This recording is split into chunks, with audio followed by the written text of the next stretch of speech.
You're welcome. So let's start off with selection of staff. So what criteria do we, as a district, prioritize when we're selecting candidates for different roles? Well, the most important, I feel like, is that they hold a proper certificate to teach in whatever position that they are applying and interviewing for, or that they hold a proper certificate to, be in administration, an assistant principal, a counselor, a principal. Okay. So I'm going to kind of jump off that and stuff because we have a lot of people coming in with like alt cert or have their bachelor's and they're wanting to do alt cert. Mm-hmm. So how do we look at that? Because obviously they don't have the proper certification at the time. Yes. So I have to verify that they do in fact they've graduated from college with a bachelor's degree.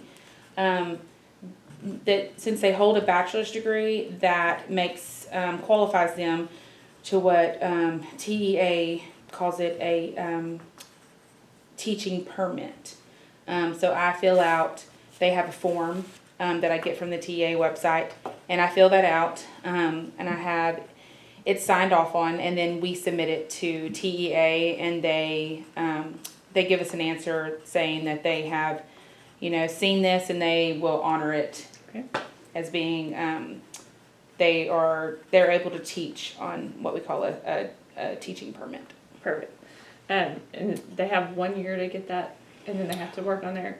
Well, we encourage them, yes, to get in an alt cert program, and by the next school year have that almost completed or completed. Okay. TEA guidelines say that we can have them on a teaching permit for as long as the district wants to view it as, I guess, active or good. Okay. So we can keep them. Okay. All right. So can you describe your process for conducting interviews and evaluations? Yes. So I will say, so for positions as far as teachers or higher, so teachers or admin, I am usually not a part of those interview processes. We are a school district where we like to allow the campus principal and do their own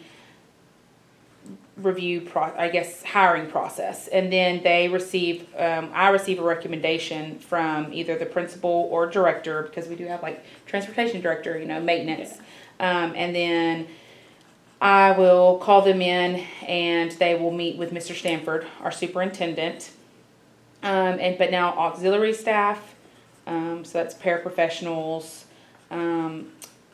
Those I do call in. I still get the recommendation from the principal, but then I call them in, and we just sit down and have a brief conversation. Go over. I have a list of questions. What made you apply for this job? Do you see yourself becoming a teacher? Is that something you're going to work on? Or is your goal just to remain in the paraprofessional role? And then just getting to know them. Right. So how do you ensure fairness and equality in the selection process? Okay. In the interviewing, on the recommendation is a place where they have to list who was in on the interview. And so I've noticed that our principals like to bring employees that serve at different capacities in the district, so that we can I feel like there's a well-rounded collaboration that can happen, because we might have the counselor in on an interview, and then a teacher, an instructional coach, so a paraprofessional, I think that they can get then a collaboration of employees that serve at a different capacity and decide if that candidate is going to be a good fit for Westwood and their campus. Okay. So what orientation programs do we have in place for new employees? So we have what we call it New Teacher Academy, but really sometimes I like to just call it New Employee Academy. That is where August, the beginning of before school starts, and sometimes it's before even all staff comes back from the summer. But we have, we bring them in. It's usually over 3 days. Our assistant curriculum, our assistant superintendent of curriculum is involved in that, as well as our instructional coaches. They play a vital role in planning that, and that's when we bring them in. We let them know what Westwood is about, our core values, our belief statements. We show them the systems we use. We make sure that they're able to log in to Skyward, which is where they will have their students and information stuff on. And then we show them all the different resources we have and use as far as class planning is going and building out their curriculum and study guides and stuff for their class. And then we show them, we talk them through and how first days look, and just really bring them in and just let them know what Westwood's all about. So how do you facilitate a smooth transition for new hires into the district? I feel like we put a really big emphasis on making them feel comfortable. And like I said, our new employee academy is over 3 days where all the new employees are together. They're getting to meet each other. And, and then we have our employees that have already worked for us, for a while, our instructional coaches and a lot of the admin office. I am human resources, but we have our public relations, who does our public relations, and our finance CFO, and Mr. Stanford, our superintendent. And I just think that we make it fun. We have games, and we just try to make them feel as comfortable as they can and just know that they have resources available to them, and to never not ask a question if they have one. Like it. Okay. So how do you determine competitive compensation for various positions within the district? So we don't do this every year, but every couple of years we do what we call a salary study. And so we've gone through TEA before to do this, but it's just, calling around to different campuses, different school districts, and getting their pay scale, for the different positions. And we just make sure that we're staying competitive with our surrounding districts. So what factors do you consider when reviewing and adjusting the employee salaries? Well, every year, the CFO, the finance director, we get together and, discuss on the budget for the next school year, and then kind of figure out what type of raise, is feasible for us, and, what's going to take care of our employees. So then that goes to the board, and they vote on it. The school board votes on it. So like I said, we try to, and that's where we try to stay competitive, with the districts surrounding us. Okay. All right. So real fast, for recruitment.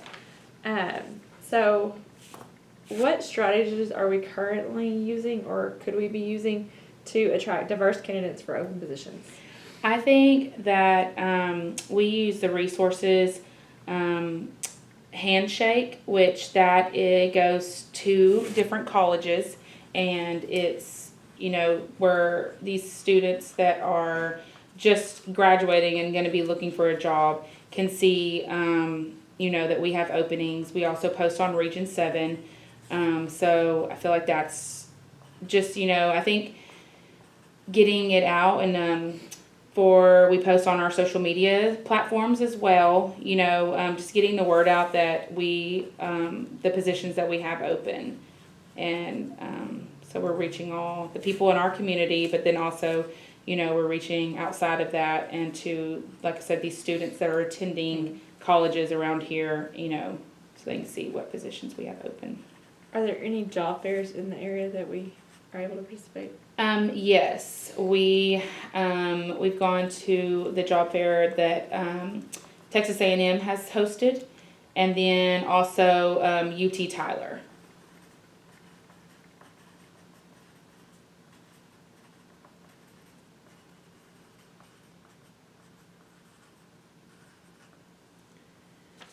So how do you assess the effectiveness of the recruitment channels we're using? We note that, if it is a candidate that has applied on the Region 7 website, or if we, get someone from the website Handshake, we kind of just like take note on where we're having our most hits. So, and then at the job fairs, a lot of them are, students that are about to graduate. So haven't gotten too many from the job fairs I've gone to. Okay. 'Cause, of course, I feel like we are a rural area, small town. Ah. So, we're getting a lot of the people that want to be either were born and raised here or have family here, or something like that. On the job fair, is it just you that go, or? Yes, it is just myself that has gone to them. Right, so what role or I guess the better question is, does the community play a role in our recruitment process? Are they helpful in that at all? I feel like in the community, when we do post on social media, we do have people in the community that share that, and that's just spreading the word. We have people in our community that want to be substitutes for our school district. So, they come to sub trainings, and then once that, if we do have any open positions, they hear about it and they can go back and if they know someone that's looking for a job, so it's really, I feel like our community is so small that a lot of it is, either on our social media platforms and the community is sharing it, or like word of mouth, Okay. Right. And now the not so fun dismissal of personnel. Yes. So what steps do you take to ensure that the dismissal process is handled fairly and legally? Well, we definitely have, steps in place that we cannot just terminate an employee for, immediately for just anything. Now, I do, we have gotten ourselves into situations where we have put an employee on paid admin leave if the,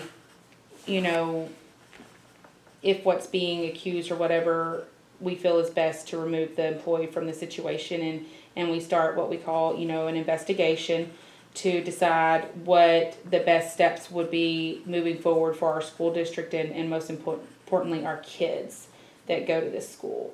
And we just document. Okay. So how do you document that?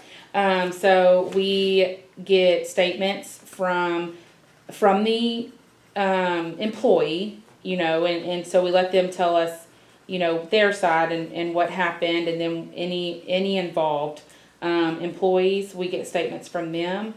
Students, we have had to get statements from students, but that is not so much handled through my office. That would be when our police force, police officers come in, and because they know all the laws on, interviewing minors and stuff like that, and make sure that we stay in compliance with that. But yes, and we have the staff members sign any write-up or any disciplinary. They are signed and offered a copy of it. So what support systems are in place for employees who may be facing dismissal? Well, we do the ATPE. That is not something that the school offers and pays for, but it is known that it is available. And if teachers would like to participate in that, and then be able to get that support if ever needed, then I think that's one of our biggest ones. All right. That is all the questions I have for you. Thank you.